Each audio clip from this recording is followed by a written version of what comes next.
Friends, మొదటిసారి ఈ ఛానల్ను చూస్తున్నట్లయితే ఈ ఛానల్ను సబ్స్క్రైబ్ చేసుకోండి. అఖండ 2 మూవీ గురించి ప్రతి అప్డేట్ ఈ ఛానల్ పోస్ట్ చేస్తుంది. ఈ వీడియో మీకు నచ్చితే లైక్ చేయండి, షేర్ చేయండి, కామెంట్ చేయండి.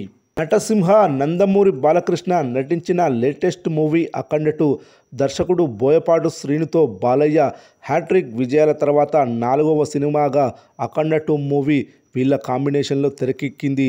ఈరోజు ఈ సినిమాకు సంబంధించిన ప్రీమియర్ షోస్ పడ్డాయి. మరి ఈ సినిమా ఎలా ఉంది, నచ్చిందా లేదా అనేది తెలుసుకుందాం. ఈ సినిమా గురించి ఒక్క మాటలో చెప్పాలంటే ఈ సినిమా సూపర్గా ఉంది. థియేటర్లో ఖచ్చితంగా చూడాల్సిన సినిమా. ఫస్ట్ హాఫ్ కంటే సెకండ్ హాఫ్ చాలా బాగుంది. ఇక ఈ సినిమా గురించి డీటెయిల్గా చూద్దాం. అఖండ సినిమాకి కొనసాగింపుగా అఖండ 2 మొదలవుతుంది. ఆసక్తికరంగా బాలయ్య యంగ్ ఏజ్లో ఉన్నప్పుడు ఎదురైన పరిస్థితులు, ఆ తర్వాత ఓల్డ్ ఏజ్ అయ్యేసరికి అఖండగా మారిన విధానం, ఇండియాపై శత్రుముఖలు దండెత్తినప్పుడు అఖండ ఎదురైతే ఎలా ఉంటుంది, అలాగే అఖండను అడ్డుకోవడానికి చేసిన విలన్ల ప్రయత్నాలు ఎంతవరకు ఫలించాయి, బెడ్స్ కొట్టాయి అన్న కాన్సెప్ట్తో ఈ సినిమా తెరకెక్కింది. ఈ సినిమాలో మదర్ సెంటిమెంట్, కూతురు సెంటిమెంట్, ఫ్యామిలీ ఎలిమెంట్లు ఆకట్టుకుంటాయి. ఈ సినిమాలో భారీ యాక్షన్ సీక్వెన్సెస్, బాలయ్య మార్కు డైలాగులు ఆకట్టుకుంటాయి.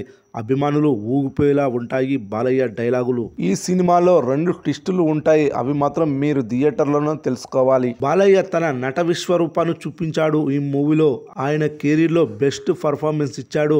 3 డిఫరెంట్ గెటప్స్లో ఆకట్టుకున్నాడు. దర్శకుడు బోయపాటి శ్రీను ఫస్ట్ హాఫ్ కంటే సెకండ్ హాఫ్లో అద్భుతమైన స్టోరీతో గ్రిప్పింగ్గా నడిపించారు. డైరెక్షన్ బాగుంది. హీరోయిన్ సంయుక్త మీనన్ ఓకే అనిపించింది.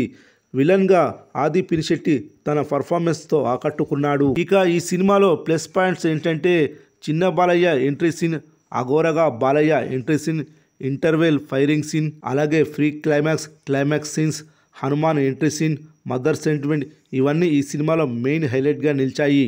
ఈ సినిమాలో మైనస్ పాయింట్స్ ఏంటంటే హిందూ ధర్మం, సనాతన ధర్మం అంటూ క్లాసులు పీగడం, లెక్చర్లు ఇవ్వడం ఓవర్ డోస్ అనిపించింది. కొన్ని లాజిక్ లేని సీన్లు, రొటీన్ సీన్లు పడ్డాయి. ఫైనల్గా ఈ సినిమా ప్రేక్షకులను మెప్పిస్తుంది. అభిమానులకైతే పండుగలా ఉంటుంది. ఈ సినిమాకు మేమిచ్చే రేటింగ్ 3.5 out of 5. సినిమా చాలా బాగుంది. థియేటర్లోకి వెళ్ళి చూడొచ్చు.